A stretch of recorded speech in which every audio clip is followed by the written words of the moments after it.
Pagpanaw ng sikat na komedyante, ikinalungkot na marami. Isang malungkot na balita bumungad sa mundo ng showbiz matapos pumanaw ang isang kilalang komedyante na nagbigay saya sa maraming Pilipino sa loob ng mahabang panahon. Sa industriya ng entertainment, hindi may kakaila ang mahalagang papel ng mga komedyante. Sila ang magbibigay ng ngiti at saya sa gitna ng problema ng bawat isa. Sa pamamagitan ng kanilang talento, napapagaan nila ang loob ng kanilang mga manonood kahit panandalian lamang. Ngunit sa mga nakalipas na taon, sunod-sunod din ang pagpanaw ng ilang kilalang komedyante na minahal ng publiko.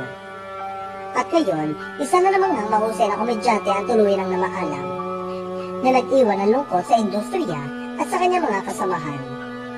Siya ay isang stand-up comedian at gay impersonator na sumikat sa pagpa-perform sa mga comedy bar at paglabas sa telebisyon. Nakilala siya sa kanyang kakaibang estilo ng pagpapatawa at sa kanyang mahusay na panggagaya, partikular sa isang kilalang personalidad sa ibang bansa.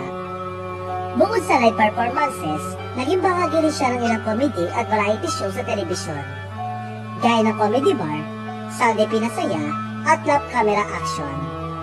Napanood din siya sa primetime series sa Diva at sa pelikulang May Amiga Girl, kung saan mas lalo niyang naipakita ang kanyang talento sa pag-arte at pagpapatawa.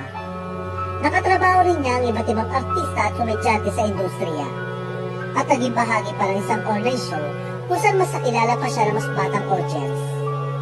Ngunit kamakailan, isang malungkot na balita ang gumulat sa lahat. Pumanaw na ang kilalang komedyante na si Michelle o Bombshell, na ang tunay na pangalan ay Roderick Ador Puntapay noong April 6, 2026 sa edad na 48. Kinumpirma ng kanyang mga kaibigan at kasama sa industriya ang kanyang pagpanaw. Sa kasalukuyan, wala pang inilabas na detalye tungkol sa sanhi ng kanyang pagpatay. Agad namang bumuhos ang mensahe na pakikiramay mula sa kanyang mga kaibigan sa showbiz. Isa na rito ang singer-comedian na si Tuesday Vargas, na nagbahagi ng emosyonal na mensahe para sa kanyang matalik na kaibigan. Aniya, para sa iba, ikaw si Michelle. Pero para sa akin, ikaw ang nag-iisang Ador ng buhay ko. You will be Miss Ador. Ibinahagi rin niya kung paano naging mahalaga si Michelle sa kanyang buhay, lalo na noong nagsisimula pa lamang siya sa industriya. Dagdag pa niya, hindi naging mabait ang mundo sa atin, pero hanggang sa uli, ay performer ka pa din at nagbibigay saya. Mahal ka namin, Ador.